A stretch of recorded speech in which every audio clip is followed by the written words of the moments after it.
Welcome to another episode of the UCLA Bruins Insider Podcast. As always, I'm your host, Connor Moreno, lead writer for UCLA Bruins on SI. And today we're talking about baseball.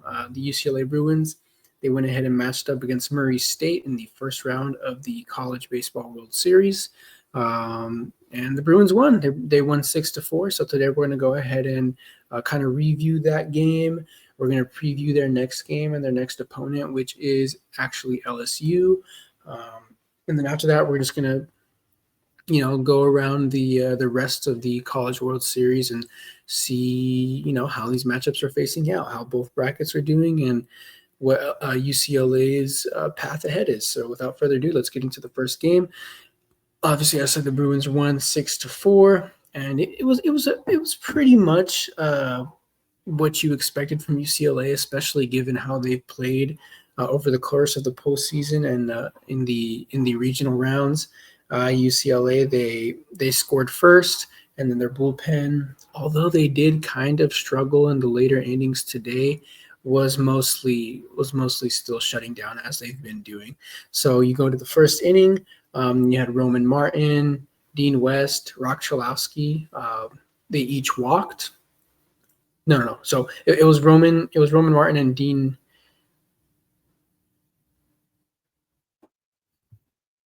Apologies, something came up on my screen. So the first four batters of the first four Bruins batters, they went ahead and reached base. And with the bases loaded, Roman Martin came up to the plate and he walked, bringing in Dean West, who also got onto the base from third. And then in the second, Dean West singled and brought in Cashel Duggar, even though he was ruled out at first. So that's your 2-0 lead after 2 innings. And then the fourth inning, which was actually a pretty interesting turn of events, with runners on first and third. Big Ten Player of the Year, Rock Chalowski, came up to the plate. And typically, it's the playoffs. It's the World Series. You're gonna expect your best player to go ahead and swing for the fences and bring in runs. But what he actually did is he played a sacrifice bunt, and he brought in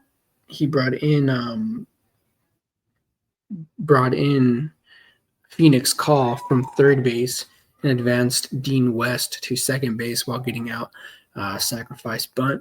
But what it actually led to was 3 more runs and 4 runs in the fourth inning for UCLA to kind of take a 6-0 lead and assume control of the game. After the game, both on ESPN and in the post-game press conference, Coach John Savage was kind of saying like, "Hey, don't come for me. We didn't tell Rock to do that.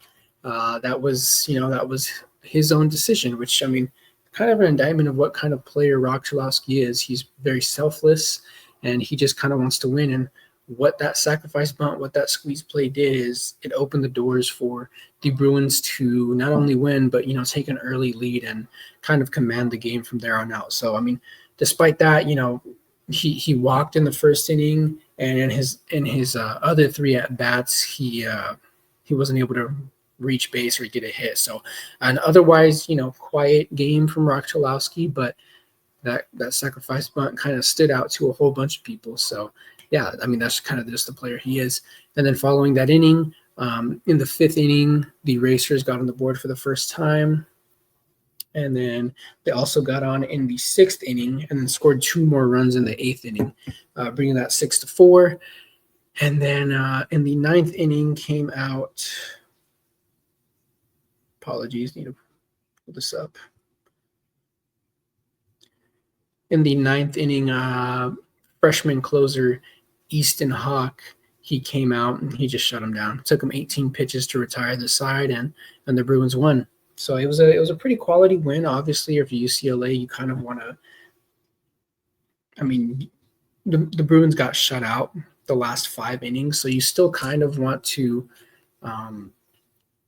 put up more runs just to extend your lead and give you that much more insurance, especially because the Racers finally woke up in the second half of the game. So it's definitely something to look at for next game. And that being said, let's go ahead and preview their next game, which is against the LSU Tigers. LSU, the number 6 seed, they beat the number 3 seed Arkansas 4-1 on Saturday, and so they're going to move on and go ahead and play against UCLA. It's going to be definitely a very tough game. This is going to be the first ranked opponent that UCLA is playing in the postseason, or I should say like a seeded opponent, because there were the top 16 teams were seeded. UCLA is 15 and LSU is 6 seed. So it's going to be the first seeded opponent that UCLA plays against. It's definitely going to be a tough matchup for them, and they're going to have to prove themselves if they truly think that they have a chance of making it to the national championship.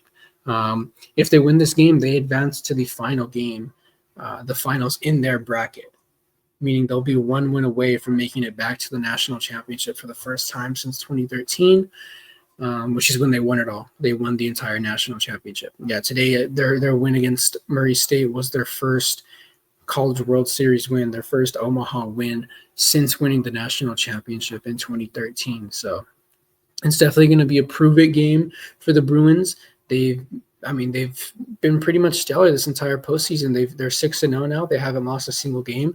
They're outscoring their opponents 56-20 overall over the course of 6 games, which is a result of pretty much the offense getting up early and the back end of the bullpen kind of shutting down opponents. Obviously, the bullpen wasn't that dominant today or Saturday against Murray State, but they've still proven to be. Michael Barnett, he pitched 4 shutout innings before allowing a run in the 5th inning. So their rotation has been good. Coach John Savage says that sophomore Landon Stump is probably going to be available on Sunday or Monday against the Tigers, but he wasn't willing to give out too much information. He said it's a tournament, so you're kind of just going to look at the matchups and see who you think fits the best against what's going to be LSU. So with that being said, let's go ahead and see how the rest of the bracket is shaping out. We kind of talked about it yesterday, but Coastal Carolina, the number 13 seed, they beat Arizona 7-4. They advanced to the winners round, which they're going to play against Oregon State, number 8 seed, who barely beat Louisville 4-3. So the winner of that game is going to be 1 win away from making it to the national championship on that side, which means Arizona and Louisville are going to play each other in a do-or-die game on Sunday, today, the day that you're listening to it. Oregon State and Coastal Carolina will also play on Sunday. So 2 more games for the next for the other bracket. And then obviously we said that UCLA is going to be playing against LSU. That's going to be on Monday at 4 p.m. Pacific time. Winner of that one advances to the winners finals of their bracket and will be 1 win away from making it to the national championship. The loser bracket, and we talked about kind of paving the way for UCLA's path to a national championship. We talked about it, and our prediction is kind of coming to fruition right now. LSU advanced, and Arkansas, they lost, and they're going to go ahead and play Murray State at 11 a.m. Pacific time on Monday. Loser goes home. Presumably Arkansas wins that, and let's go ahead and say the Bruins lose to the Tigers. They're going to be playing against Arkansas on Tuesday at 4 p.m., and the winner of that goes ahead and plays against LSU. Now, in that winners finals, let's go ahead and say UCLA does pull off an upset against Arkansas in that losers round. They're going to have to beat LSU twice because of the double elimination rules. So if you lose, you have to win 2 games to make it to the national championship. If you win, you just have to win 1 if you're the Bruins. So, John Savage said that they're going to be completely dialed in. They've been doing extensive research on whoever their opponent was going to be, whether it was LSU or Arkansas. He said he's going to be keeping an eye on the game, seeing how they adapt to the field. We talked about it yesterday. UCLA has this kind of advantage over every team in this tournament because they played the Big Ten tournament in Omaha, so they kind of pretty much know the feel of the field and everything. And they even played against Nebraska, who was the home team. So they were playing against a hostile home environment, So, the Bruins are looking good, and we're going to be here covering their run all the way until the end. So thank you again for watching another episode of the UCLA Bruins Insider Podcast. As always, I'm your host, Connor Moreno, lead writer for UCLA Bruins on SI, and we're going to go ahead and see you guys tomorrow. Thanks for watching.